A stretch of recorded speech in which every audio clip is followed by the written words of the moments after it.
অপুর বাবা মাকে অপমান অপদস্থ করার পিছনে মীরার হাত ছিল এটা জানতে পেরে অপুর সামনেই আরজু মীরাকে চরমভাবে অপমান করলো। এমনটাই দেখা যাবে নতুন এই প্রোমোতে। তো বন্ধুরা, বিস্তারিত জানতে হলে ভিডিওতে লাইক দিয়ে পুরো ভিডিওটি দেখতে থাকুন। এদিকে দেখা যায় অপুর বাবা স্টেজে উঠে যায় শাড়ি পরে, আর তখন অপু বলতে থাকে, এ কি, ওই তো আমার বাবার গলার আওয়াজ শোনা যাচ্ছে।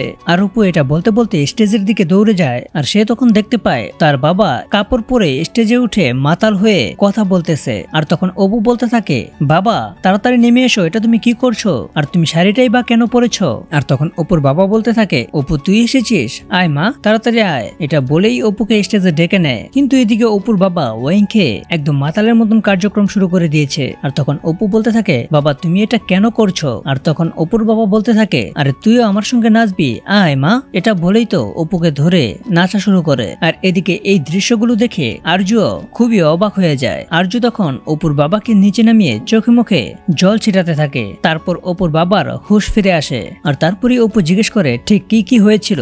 আর তখন অপুর বাবা বলতে থাকে, আমাকে ওনারা কিছু একটা খেতে দিয়েছিল, তারপর থেকে আমার কি হয়েছে আমি কিছুই জানি না। আর এদিকে তো মীরা নিজেকে বাঁচাতে সবার সামনে অপুর বাবাকে অপমান করে বলতে থাকে, মিডল ক্লাস লোক এইখানে এসে তো দামি দামি জিনিসপত্র দেখে চোখই ঠিক রাখতে পারছিল না, যা ইচ্ছে তাই করতেছিল। আর তখন আরজু প্রচন্ড ভাবে রেগে যায়। আরজু তখন বলতে থাকে, তুমি কোন ক্লাস থেকে এসেছো মীরা, যে তুমি এইখানে দাঁড়িয়ে এমন একজন সহজ সরল মানুষকে এসব কথা বলতেছ? তুমি কোন ক্লাসের মেয়ে? আর তখন মীরা এসব শুনে তার চোখে পানি চলে আসে। আর তখন অপু বলতে থাকে, জানেন তো আমাদের পার্টি হচ্ছে খুবই সাধারণ পার্টি, যে পার্টিতে আমরা সারাদিন ঘুমাবো, খাবো, সারাদিন দিনটা ভালোভাবে চলে গেলেই সেটাই আমাদের জন্য বড় পার্টি। আর তখনই আরজু বলে, আমি তোমাদের সেই পার্টির স্বাদটা নিতে চাই অপু। আর তখন অপু বলতেছে, সত্যি বলতেছেন স্যার? আর আরজুও বলে, হ্যাঁ। তো বন্ধুরা, এই প্রোমোটি আপনাদের কেমন লেগেছে তা এখনই কমেন্টে লিখে যান। আর এরকম নিত্য নতুন আপডেট পেতে এখনই চ্যানেলটা সাবস্ক্রাইব করুন।